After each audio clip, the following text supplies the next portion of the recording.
What's up everyone, Chef Dave back with another cooking video, and today we're going to talk about something that is very near and dear to my heart. Growing up in Jersey, the chicken cutlet was a staple. Didn't matter if you were an Italian household, although predominantly, that's where that chicken cutlet is coming from for me. But, in my Portuguese household, we did the same thing. Uh, Perhaps seasonings might be a little bit different, but in the root, the chicken cutlet, is the chicken cutlet, if you will. I'm going to show you kind of the way I like to do it. Perhaps a little bit different than tradition, but I think this is the way it comes out the best. I try to streamline it a little bit, make it a little bit easier, especially when you're cooking like quantity of them. I think this is the best way to do it. So I'm going to share that with you now. Let's get into it. So the first thing we need to talk about is the cutlets themselves, okay? So we got, chicken breasts, boneless, skinless chicken breasts, right? We're going to clean these up more often than not. Now you can see this would be a good example, right? We've got some that are smaller, some that are thicker or bigger, I should say. No, they're all about the same thickness, like this one's a little bit bigger, okay? We don't want this to be too thick, obviously not too thin. So what we're going to do is, first and foremost, what I like to do is take off this silver skin. It's kind of like that sinewy piece. I just go right up underneath it, one way then the other. Usually there's not too much fat laying around here, so that's pretty clean. And if it does have like a tiny bit of like little spotted fat, that's totally fine. I think that's a good thing to have, actually. So we want these to be about a 1/4 inch thick, give or take. So we're going to basically just split these right down the middle. And I like to kind of, once I get to the thin part here, I'll cut downward, right? So that it doesn't get too thin. So that's pretty good, right? And there's always a little bit of a fattier side or a fatter side than a skinnier side. Same with this, skinnier side, fatter side. So what I like to do normally, I'll go through all of these. I'll split all these up, but for the sake of time, I'll just show you the one. I like to do is I'll take kind of a heavy pot, and I'll just go like that. Flatten it out a little bit, and so that's pretty much identical from front to back. Okay, same with this one, same thing, just the back here. Now you're not beating the crap out of it, you're just kind of giving it some nice firm punches. Once you do that to all of these, I'll show you the next step. For our next step, we got our chicken here ready to go. We want to season our chicken. Hugely important. I think it's something that people miss a lot when it comes to chicken cutlets is proper seasoning. And I'm going to show you a way to make it as almost perfect as possible. Now you can err, a 0.25% based on your liking if you want something more seasoned or less seasoned. But I find 1% seasoning the best and the most accurate, okay? And this way you don't have to season the other things quite as much, Zero it out. And I work in grams because it's easier that way. And so we've got one. Now, when I do put them in a bowl like this, I do lay them around so that it does give me surface area. Because if you just put them in a pile, that's not the best either. We've got 1,035 grams. So we're going to do 10 grams, a little over 10 grams of salt. We've got 12 grams of salt. And we're also going to crack some pepper. No measure on the pepper, it's just, what you like. But 1% salt here, okay? And then see how the salt is there? And we're going to take it, give it a good tossing, make sure you're mixing that up really well. So, we don't want the salt to obviously stay in one place, right? And that is our chicken done. Now let's move on to the breading. All right, so let's talk breadcrumbs themselves, all right? I like making my own Italian breadcrumbs. A lot of people like to 4C and things like that, which is fine, great stuff. I've got no judgment against any of that stuff. But I do like to make my own in a lot of cases. And so I like them a mix of fine and slightly coarser. I think it adds a nicer texture to the chicken cutlet. And I also like to use a mix of, and now you don't have to use a mix, you can use just panko, but a mix of panko that I put in the food processor just for like a minute or so, so you get some kind of powdery breadcrumb and then again some, more coarse stuff. And I got about 2 cups of that. And then this is sourdough, which I dry out myself. It's my own sourdough. But any whole grain bread, something like that, I think it just adds a nicer texture and flavor to the actual breadcrumb. And same thing, ground, semi-fine, some powdery, some not so powdery. This is with the crust on. You can take the crust off. It's up to you. And this is about a cup and change of a thing. So this is about 3 cups total, we'll call it, of breadcrumbs. Now, I don't season them, and this is part of the reason. The sourdough is a seasoned dough, so this has some salinity to it, but I'm not really overly concerned if my breading is seasoned because I've seasoned the chicken so well. To add a little bit of salinity to it, we are going to add some microplaned Parmesan cheese, probably about a cup. And I like the Parm because it is a little bit drier. We're going to put probably about, let's say, 2 tablespoons, 2.5 tablespoons of oregano. Now, if you want to put a little chili flake, you can put a little chili flake. I'm just going to leave it as is. Okay, and then we're just going to mix this with our hands to make sure we get our cheese separated. The smell of this already is really fantastic. That is basically what you're looking for right there. You can use just a, as I call it, ghetto parm if you want. That's okay too. No judgment. That works. Perfect. Now breadcrumbs are ready to go. Okay. Now, traditionally speaking, you would do flour, egg, breadcrumb. I fucking hate that. Oh, sorry. I hate that. And I just think the flour process is the worst. It's just messy and it doesn't always work. And it's just kind of silly, I think, in a lot of ways. So what I like to do is actually mix my flour and egg together to form sort of a almost like a light batter, okay? And so I'm gonna crack my eggs. So I got 5 eggs. I think I had 5 or 6 chicken breasts total. So now you want to be careful with salt on this. Salt makes eggs, there's a chemical reaction. So you don't necessarily want to season this too much before you're ready to use it. Okay, so the first thing we're going to do, I like this beaten very well. This is kind of homogeneous still. We're going to dilute this and then thicken it. All right, so we're going to add probably about a tablespoon per egg. So that's 5 tablespoons. I'm going to eye it up. It's about 5 tablespoons. You want to do an average of 1 tablespoon per egg of water, because you just want to make this just a touch more fluid. Right? See how it's a little bit more fluid? Now to this, we're going to add about 2 tablespoons of just all-purpose flour per egg. Basically, you need about half a cup.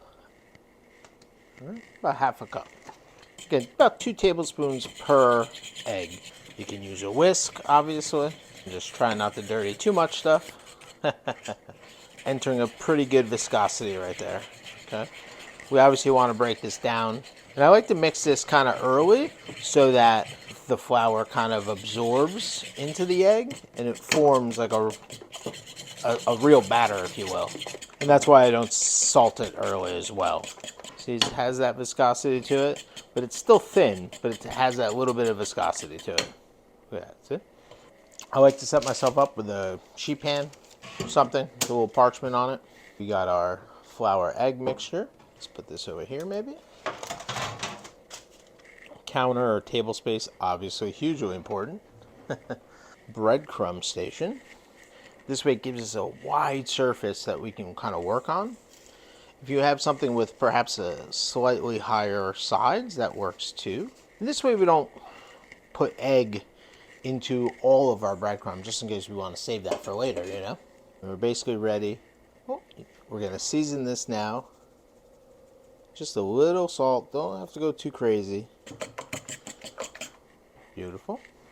Now, basically, you got one hand for the wet, one hand for the dry. You can put gloves on, a lot easier. And we're going to build our chicken breasts or cutlets. All right, let's do this thing. So, we take our seasoned chicken cutlet, drop it into our egg mixture, okay? Now you see how the egg mixture coats that chicken breast without it being too heavy. You can still kind of see through it, but it's coated very well, okay? So that is what we're looking for. We want that little bit of viscosity, and then we're going to let it drip just a little bit, drip off the side, and then we're going to drop it on, okay? And then with your other hand, I like to cover it really well.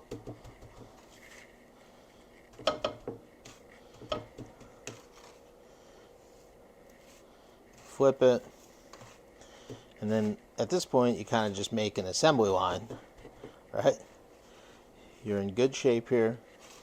Really nice. I do like to sometimes take a little bit and put it on my parchment here.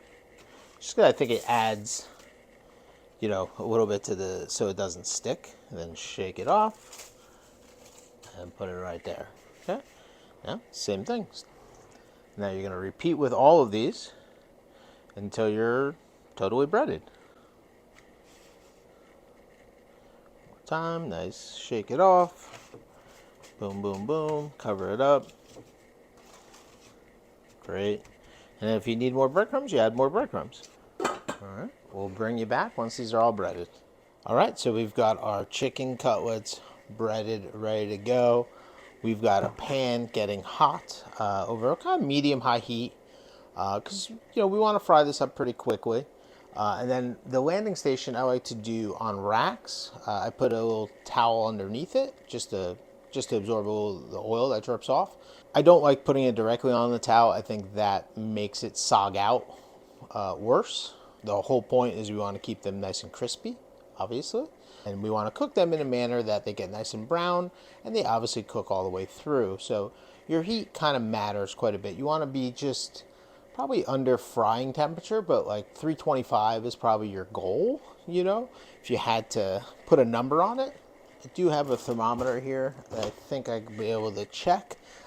For the pan, I like to use a straight-sided pan instead of an angled pan, just because it saves me on olive oil. I prefer frying in olive oil because I like the flavor. I like the way things come out, and in particular for chicken cutlets, I think olive oil is the move. Personally, we can always, if you want to be careful how much you use. Obviously, olive oil is not cheap. You do want to use, an affordable olive oil. You don't want to use, fancy finishing olive oil for this, but just your standard decent olive oil. I think I got this one. It's a Greek olive oil on Amazon. Works great. I like to use it for that. Yeah, we're at just about 300 right now. So less than a minute, and I think this will be ready. Also, of note, I didn't say this before, I do like to let these sit for 10-15 minutes, just so it kind of helps with the connection of crust to meat. And again, it kind of blooms everything together, if that makes sense. We'll start with these two big pieces. All right, lift up so that the excess falls off. And then when you put it down, put it away from you, okay? Very important, not trying to burn anybody today. Hot oil is hot oil. Same thing. Okay, this is why you want to use a nice wide pan too, because you can only fry so much at a time. Okay, we're going to leave it on medium-high heat because we want it to fry up nicely. We don't want it to take too long, or else you're going to overcook and make a dry cutlet. So you really want that heat to be, 325, 350 is really kind of what you're looking for. You don't want to go above 350 because then you start burning shit. then you start burning stuff too easily. The first one's always the hardest ones to gauge, if you will.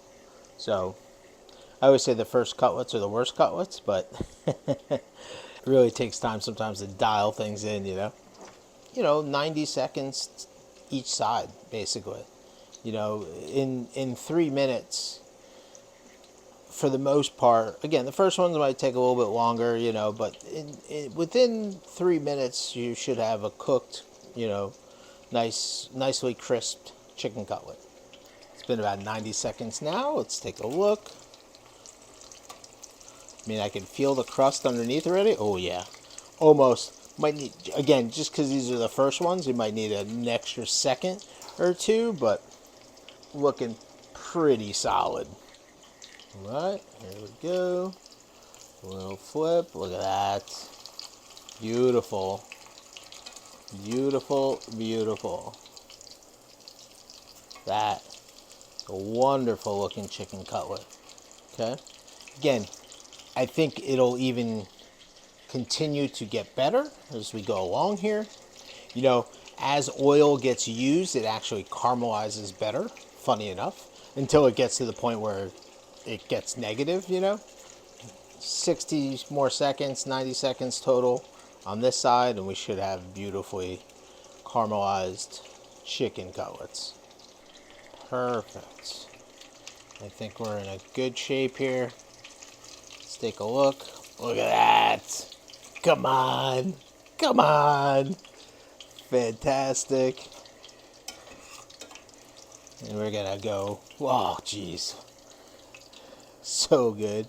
We're going to try not to overlap them to start, if you can help it. It's tough when there's not a ton of room, but let's see if I can get 3 down here. And this should, like I said, get better and easier as we go now. What I like to do is strain this out periodically to get, the burnt pieces for the most part out. This way it doesn't stick onto your cutlets. I think it's an important thing to do every now and then. Fresh oil down. Pretty clean oil. Taking all that out and you're left with nice clean oil. I mean, come on. Last batch is in. Look at that. Hard to beat right there.